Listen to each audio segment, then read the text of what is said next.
Assalamualaikum warahmatullahi wabarakatuh.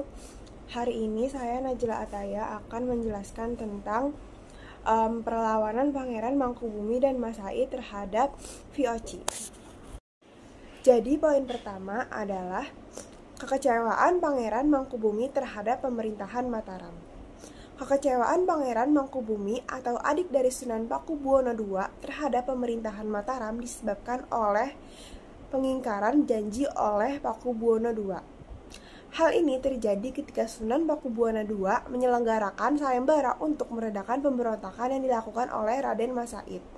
Dalam sayembara tersebut, dikatakan bahwa siapa saja yang berhasil meredakan pemberontakan akan diberikan sebidang tanah di Sukowati, yang sekarang dikenal Sragen. Pangeran Mangkubumi yang ikut sayembara ternyata mampu meredakan pemberontakan yang dilakukan oleh Raden Mas Said. Namun, hadiah yang seharusnya diberikan kepada Pangeran Mangkubumi ternyata diingkari oleh Pakubuwono II. Dan Gubernur Jenderal Van Imhoff mengeluarkan kata-kata hina dan menuduh Pangeran Mangkubumi terlalu ambisius dalam mencari kekuasaan. Atas tindakan dan perilaku tersebut, Pangeran Mangkubumi merasa geram dan memutuskan untuk bergabung dengan Raden Mas Said. Selanjutnya, poin kedua adalah latar belakang politik dan ekonomi pada masa itu. Pada masa itu, VOC sedang mengalami kesulitan keuangan dan politik. Ketidakstabilan di Jawa termasuk konflik internal di kerajaan-kerajaan lokal seperti Mataram memberikan peluang bagi VOC untuk memperluas pengaruhnya melalui perjanjian yang menguntungkan mereka. Selanjutnya, poin ketiga adalah perjanjian Giyanti dan pembagian Mataram. Pada tahun 1755, VOC melakukan perundingan dengan Pangeran Mangkubumi yang menghasilkan perjanjian Giyanti. Isi pokok dari perjanjian tersebut adalah pembagian wilayah kerajaan Mataram Islam menjadi dua bagian. Pangeran Mangkubumi mendapatkan wilayah kekuasaan di Mataram bagian selatan atau wilayah Mataram asli atau Yogyakarta. Sementara Mataram bagian utara diperintah oleh Kasunanan Surakarta. Wilayah yang dipimpin oleh Mangkubumi memiliki kedaulatan penuh dan Pangeran Mangkubumi menjadi raja pertama yang diberi gelar Hamengkubuwono I. Daerah kekuasaan Pangeran Mangkubumi kemudian dikenal sebagai Yogyakarta. Selanjutnya adalah poin keempat. Poin keempat itu adalah dampak pembagian Mataram oleh perjanjian Giyanti. Perjanjian Giyanti tidak hanya membagi wilayah, tetapi juga secara efektif melemahkan kekuasaan Mataram dan memperkuat dominasi VOC di Jawa. Pembagian ini menciptakan dua entitas politik yang berkuasa, yaitu Kesultanan Yogyakarta dan Kasunanan Surakarta, yang secara signifikan mengurangi kekuatan politik lokal. Selanjutnya masuk ke poin 5. Poin 5 itu adalah perlawanan dan julukan Pangeran Sambernyawa. Dalam menjalankan aksinya, Raden Mas Said dibantu oleh Raden Sutawijaya dan Suradiwangsa. Oleh karena itu, Raden Mas Said diberi julukan Pangeran Sambernyawa, yang berarti setiap kali Raden Mas Said bertempur di suatu daerah akan banyak yang tewas di tangan pasukannya. Namun kekuatan pasukan Raden Mas Said lama-kelamaan berkurang, sehingga ia terpaksa melakukan perundingan dengan VOC. Selanjutnya masuk ke poin ke-6, yaitu perjanjian Salatiga dan pengakuan Mangkunegara I. Isi dari poin ke-6 ini adalah pada tahun 1757 diadakan perjanjian Salatiga di Salatiga, Jawa Tengah. Perjanjian tersebut berisi pemberian tanah kepada Raden Mas Said di wilayah Kasunanan.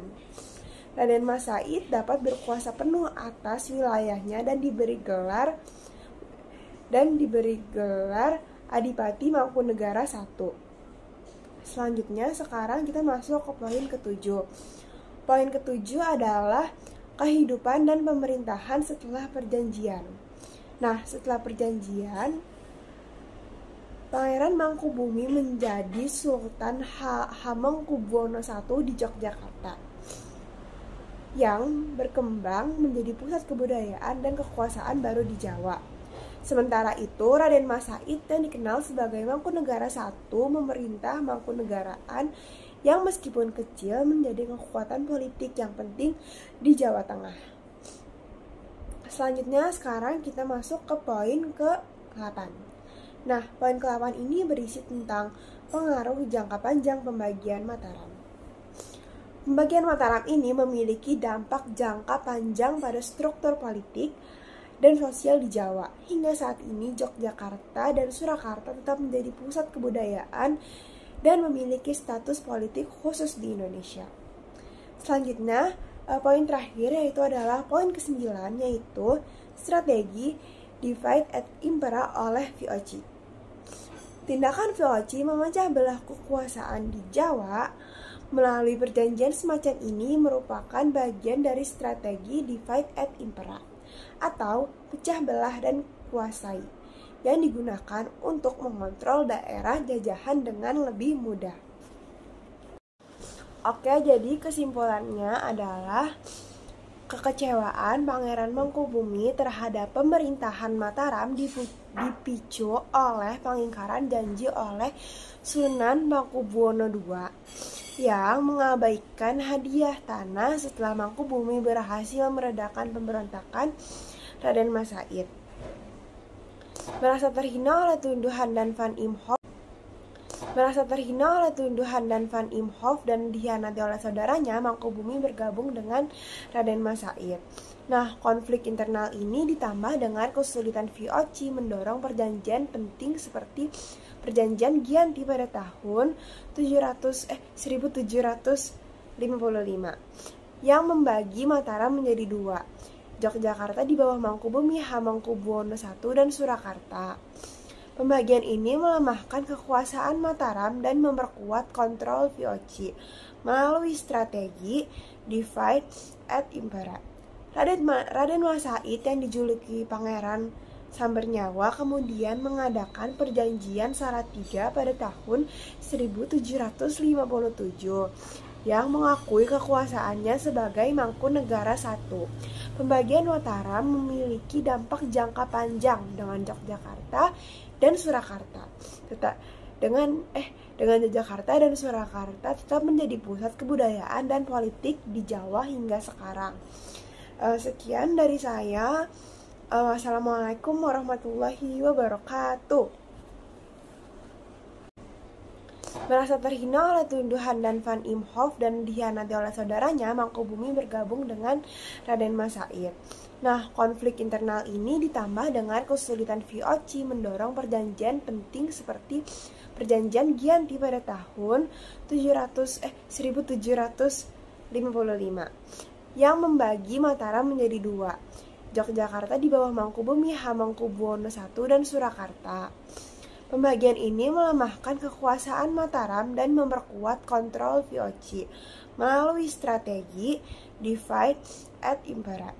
Raden Mas Said yang dijuluki Pangeran Sambernyawa kemudian mengadakan perjanjian Salatiga pada tahun 1757 yang mengakui kekuasaannya sebagai Mangkunegara I. Pembagian Mataram memiliki dampak jangka panjang dengan Yogyakarta dan Surakarta. Dengan Yogyakarta dan Surakarta tetap menjadi pusat kebudayaan dan politik di Jawa hingga sekarang. Sekian dari saya. Wassalamualaikum warahmatullahi wabarakatuh.